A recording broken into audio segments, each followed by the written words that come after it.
Hi friends, welcome to Telugu ముచ్చట్లు channel. Andhra Pradesh Congress అధ్యక్షురాలు YS Sharmila కొడుకు రాజారెడ్డి పెళ్లి అంగరంగ వైభవంగా జరిగింది.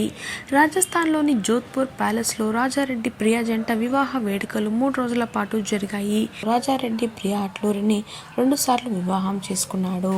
అటు క్రైస్తవ సాంప్రదాయ పద్ధతిలో, ఇటు హిందూ సాంప్రదాయ పద్ధతిలో వివాహ వేడుకలు చాలా ఘనంగా జరిగాయి. రాజారెడ్డి మ్యారేజ్ రిసెప్షన్ చాలా ఘనంగా జరిగింది.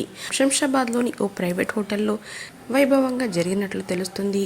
ఇక ఈ వేడుకకు కాంగ్రెస్ పార్టీ అధ్యక్షుడు మల్లికార్జున్ ఖర్గే, ఆ పార్టీ ప్రధాన కార్యదర్శి కేసీ వేణుగోపాల్ ప్రధాన అతిథులుగా హాజరయ్యారు. అలాగే హైదరాబాద్లో జరిగిన ఈ రిసెప్షన్ పార్టీకి తారకరత్న భార్య అలేఖ్యారెడ్డి హాజరయ్యారు.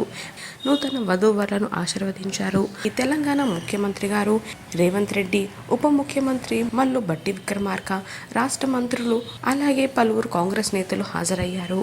వీరితో పాటు రాజకీయ, వ్యాపార, క్రీడా, సినీ రంగానికి చెందిన పలువురు ప్రముఖులు హాజరై నూతన వధూవరులను ఆశీర్వదించారు.